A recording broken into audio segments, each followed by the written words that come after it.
Welcome back, everybody, for another deep dive. This time we're looking into intelligent control systems. Oh, yeah. And honestly, It's going to be wow. it's going to be pretty wild. So this deep dive is going to be based on an article by William L. Weaver. Okay. It was published all the way back in October 2002 Wow. in Scientific Computing and Instrumentation. Okay. And he uses this really interesting framework to kind of talk about the evolution of control systems and where they might be going. Yeah. And it's called Go on. Boulding's Hierarchy of Complexity. Okay. Now, have you ever heard of this? Yeah, I think I've come across that before. Okay, so give us the rundown. Yeah, so essentially it's like a ladder of complexity in systems. Okay. And it starts with like the simplest structures like frameworks, so think like a bridge or a building, something static. Then you move up to basic dynamic systems like a clock. Okay. So those are like the clockworks. Okay. Then we get to thermostats, which is where information processing comes in. So kind of like a simple household thermostat. Exactly. He takes in the temperature of the room and then decides to tune the heating on or off to maintain a comfortable temperature. Yeah. And that simple concept is the foundation for much more complex systems. Okay, I'm starting to see where this is going. Yeah. This is cool. So Weaver's article uses this framework to kind of explain how we've gone from simple data acquisition, so like basic sensors, to these incredibly complex, what they call closed-loop acquisition and control systems. So these are systems that can make decisions based on the data they gather without a human having to step in. Precisely. That's pretty mind-blowing when you think about it. It is. And we see examples of this all around us. Yeah. One example is a traffic light that changes based on the flow of traffic. So that's like a simple closed-loop system. Okay. But what if we could apply that same principle to something much more complex, like a power grid? Whoa. Like imagine a smart grid that can automatically adjust energy distribution based on real-time demand. Or like a transportation system that dynamically routes traffic to avoid congestion Oh, wow. and reduce travel times. Yeah, that would be amazing. That's the kind of future that these intelligent control systems could enable. Because we're not just talking about individual devices anymore. Oh. We're talking about entire systems working together intelligently. Exactly. And remember, Weaver wrote this over 20 years ago. Wow. We're already seeing that vision becoming a reality today. Yeah. But what's even more mind-blowing is the potential for even greater sophistication in these systems. So how do we make these systems even smarter? Well, one way is through something called PID control. PID control. What's that all about? So PID stands for Proportional Integral Derivative. Okay. It's a control strategy that helps systems to react smoothly and precisely to changes. Think of it like driving a car. Okay. I'm listening. So to maintain a steady speed, you need to use both the accelerator and the brakes. Right. So the accelerator is pushing you toward your desired speed. That's like the proportional part. The brakes prevent you from overshooting. That's the derivative part. And then your memory of the road and how the car has been handling helps you make these small adjustments to kind of stay on track. Yeah. And that's the integral part. I see. So PID control is using these three components: proportional, integral, and derivative, to make these systems respond smoothly and accurately. Exactly. Just like a skilled driver. Precisely. And by applying this PID control, we can make these systems even more responsive and efficient. Okay, so we've got these closed-loop systems making decisions based on data. Yes. We've got PID control helping them to respond smoothly and accurately. But how do we get to the level of a truly intelligent controller? Right. That seems like a whole other ball game. It is, and that's where Weaver's article really starts to push the boundaries of what we traditionally think of as control. Okay. He suggests that with enough sensors and sophisticated algorithms, these intelligent controllers could eventually achieve a level of self-awareness. Whoa, hold on a second. Yeah. Self-awareness? That sounds like something out of a science fiction movie. It does, doesn't it? Yeah. But think about it, a system that can monitor its own internal state. Okay. Analyze data from its environment, and even adapt and learn from its past experiences. Right. Could that be considered a rudimentary form of self-awareness? I don't know if I'm ready to welcome robot overlords just yet. Yeah. But it definitely makes you think about the possibilities and the potential risks of such advanced technology. It does. And it raises a lot of important questions about the future of intelligent control systems. This is fascinating stuff. We've gone from simple thermostats to the potential for self-aware machines in just a few minutes. Yeah. So what else does Weaver's article cover? Well, he also mentions the important role of the National Institute of Standards and Technology, or Nist, in the development of these systems. Nist. What do they have to do with intelligent control systems? So Nist has a division called the Intelligent Systems Division, or ISD, and they are focused on developing standards and measurements for these advanced systems. So as these systems become more complex and integrated into our lives, we need to make sure that they're reliable and safe and predictable. Right? Exactly. Okay. So we need clear standards and guidelines to ensure that these systems are developed and used responsibly. Imagine self-driving cars, for example.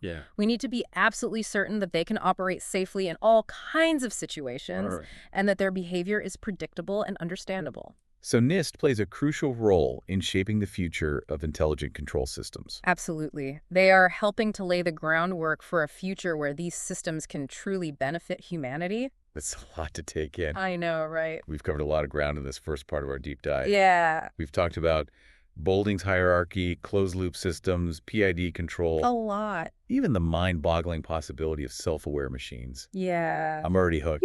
I can't wait to see what other insights we uncover in the next part of our deep dive. Me neither.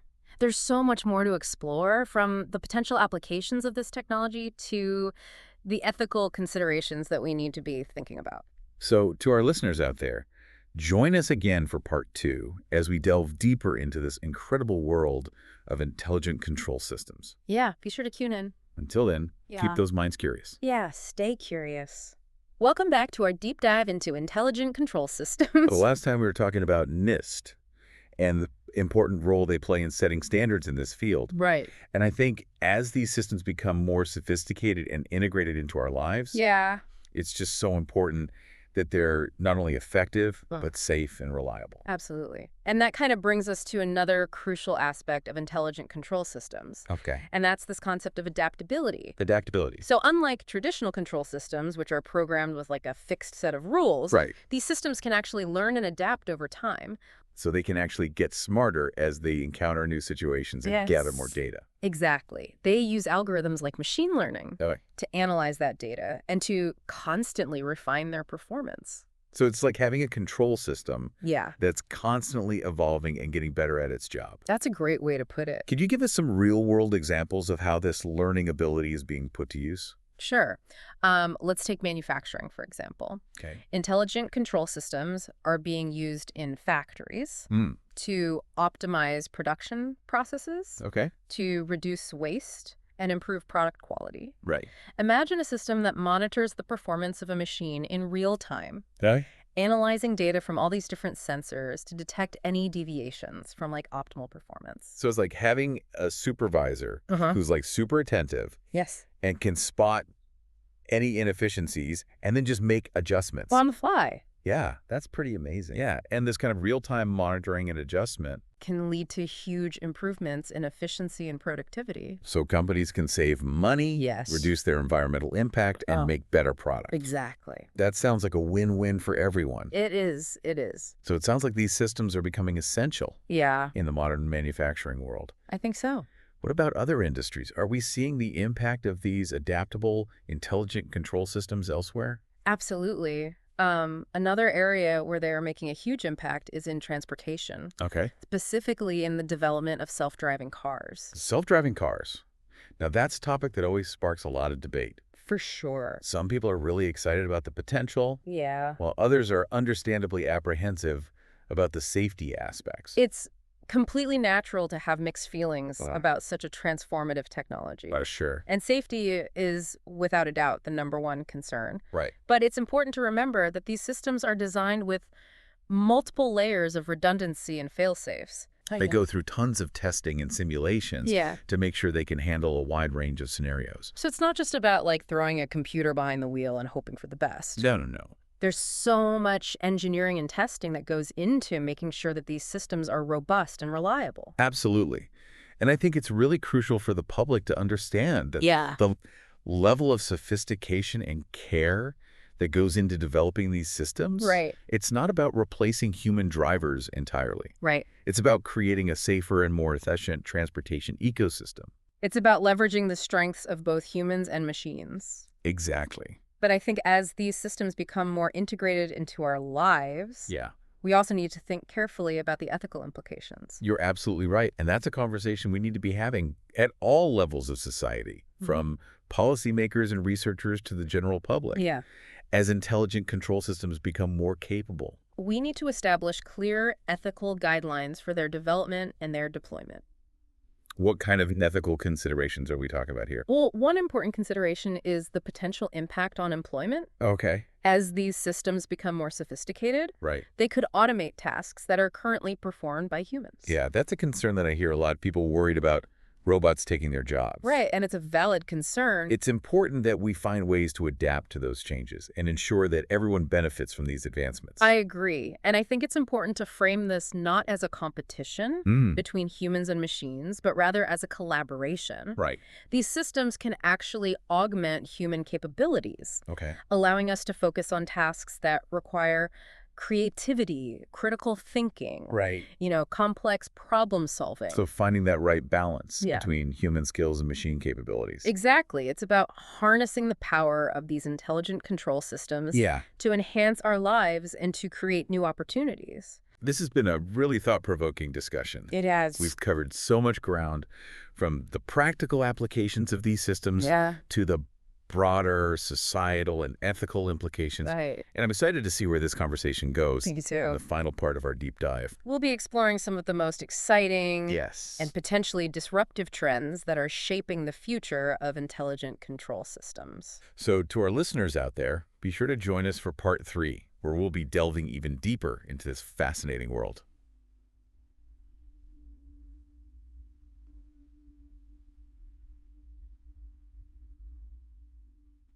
Welcome back to the Deep Dive. We've spent the last 2 parts of this episode exploring the fascinating world of intelligent control systems. It has been fascinating. From their evolution and basic principles to the ethical considerations and their potential impact on society. It's a big topic. It really is. And you know what I find most exciting about this field? What's that? Is that it's constantly pushing the boundaries of what's possible. Yeah, for sure. So in this final part of our deep dive, I want to look ahead to the future. To the future. I like it. What are some of the emerging trends and cutting-edge developments that are shaping the future of intelligent control systems? Well, one area that I find particularly fascinating is the development of bio-inspired control systems. Bio-inspired. What does that mean? So think about the incredible complexity and efficiency of natural systems. Okay. Like a flock of birds flying in perfect formation, a school of fish navigating effortlessly through water, even the human body regulating its internal temperature and responding to external stimuli. Okay. These are all examples of really sophisticated control systems that have evolved over millions of years. So you're saying that researchers are looking to nature for inspiration in designing new intelligent control systems? Precisely. By studying how living organisms control their movements and behaviors, researchers are gaining insights that can be applied to the design of more agile, adaptable, and efficient machines. That's amazing.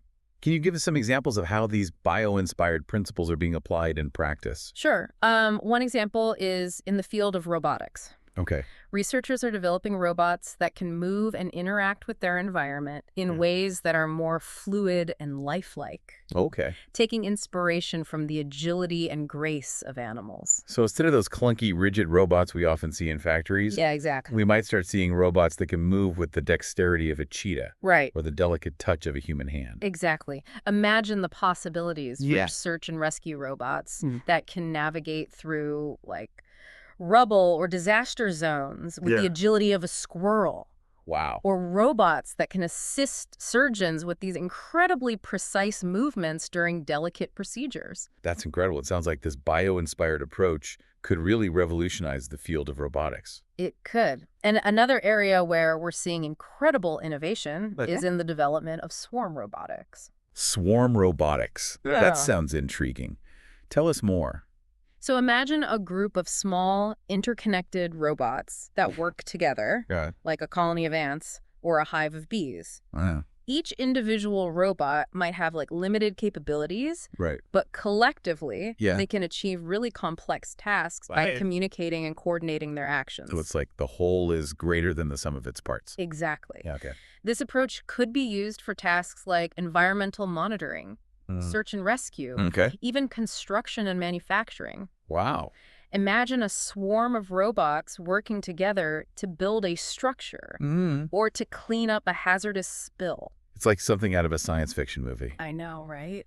And I guess that's what's so exciting about this field. What seems like science fiction today could be reality tomorrow. It's true. And speaking of science fiction, okay, another area that's pushing the boundaries of intelligent control is quantum computing.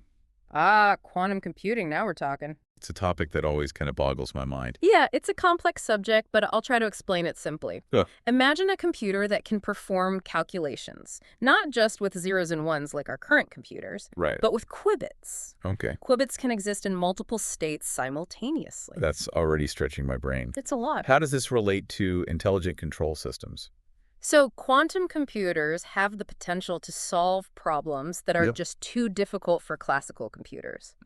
This means that they could be used to develop control systems that are way more powerful and sophisticated than anything we can even imagine today. So we're talking about a whole other level of intelligence and capability. Potentially, yes. Quantum computing could enable the development of control systems that can process huge amounts of data in real time. Wow. Optimize really complex systems with incredible precision and learn and adapt at an unprecedented rate. It sounds like the possibilities are almost limitless. They really are. But, you know, this also highlights the importance of careful consideration and responsible development as we push the boundaries of what's possible. We need to make sure we're doing so in a way that benefits humanity and that we're addressing the potential risks. We've talked a lot about the potential benefits. But it's equally important to consider the ethical implications. Absolutely. As we develop these increasingly powerful systems, we need to make sure that we're using them for good. And not creating unintended consequences. Exactly. It's a conversation we need to have as a society. How do we ensure that these systems are aligned with human values and goals? How do we prevent bias? How do we ensure fairness and accountability? These are all critical questions that we need to be asking as we move forward. So the future of intelligent control systems isn't just about the technology. It's much bigger than that. It's also about that ethical consideration and the impact on society. Absolutely. And I think the key to a successful future lies in collaboration. Collaboration between researchers, engineers, policymakers, and the public. Everyone working together. We need to work together to ensure that these powerful technologies are used responsibly and ethically to create a better world. It's been an incredible journey exploring the world of intelligent control systems with you. I've really enjoyed it. We've covered so much, from those fundamental principles to the mind-boggling possibilities. And it's clear that this field is rapidly evolving. For sure. It has the potential to transform so many aspects of our lives. I agree. And I encourage everyone listening to stay informed, engage in these important conversations, and help shape the future of intelligent control systems. And that concludes our deep dive for today. Thank you for joining us. Thanks for having me. We hope you've enjoyed exploring this world with us. I hope so. Until next time, keep those minds curious. Stay curious. And remember, the future is what we make it.